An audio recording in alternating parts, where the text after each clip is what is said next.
Morning Pilipinas sa mga kababayan natin siyang babiyahe ngayong araw ng Miyerkules sa kanilang mga trabaho o pasok. Ngayon ay silipin na natin ang sitwasyon dito sa area ng A. Bonifacio. Alam naman natin na apektado pa rin ng konstruksyon na isinasagawa dito yung extension ng Manila Skyway at nakakaapekto ito dito sa daloy ng mga sasakyan. Mabigat at makapal yung volume ng mga sasakyan hanggang sa kasalukuyan dito sa sa areang ito ay Bonifacio southbound papunta po sa area ng Dimasalang at Manila North Cemetery hanggang sa kasalukuyan ay nagkakaroon ng build up. Pero bahagyang luluwag po ang sitwasyon na yan dyan sa may area na ng C3. At maluwag na po yan tuloy-tuloy hanggang yan sa paglabas ninyo ng A. Bonifacio dyan na sa may harap ng Chinese General Hospital. At kung sisilipin naman natin yung mga pa-northbound, papunta po ng Santa Quiteria, Novaliches at syempre ng North Luzon Expressway palabas ng EDSA Balintawak.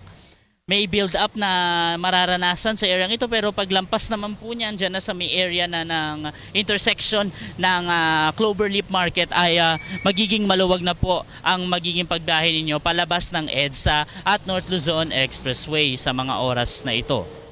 At number coding natin for today, numbers 5 and 6. Kung ang plaka po ng isang sasakyan ay nagtatapos sa numerong aking nabanggit, kayo po hindi pinapayagan bumiyahe simula alas 7 ng gabi. Alas 7 ng gabi agad, no? Alas 7 ng umaga hanggang alas 7 ng gabi. Pero meron kayong window hours kung saan pwede nyo malaya ninyo magagamit ang inyong sasakyan mula alas 10 ng umaga hanggang alas 3 ng hapon. Yan po ay pinatutupad sa mga lungsod dito sa Metro Manila.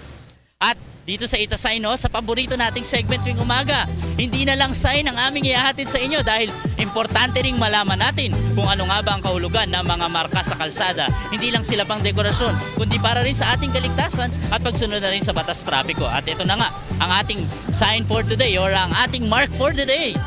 Kung kahapon hinatid namin sa inyo ang broken line, ano kaya ang kahulugan ng dalawang linya na nakapagitan doon sa broken line na yan? O kaya ganyan, o kaya ganito, alamin natin kung ano nga ba kahulugan nito at gano'ng kapamilyar ang mga kababayan natin tungkol dito. Balik muna sa inyo dyan, Jules, Diane, and Audrey. Ako po si Cathy San Gabriel. Subscribe na sa PTV YouTube channel. I-click lang po ang subscribe button.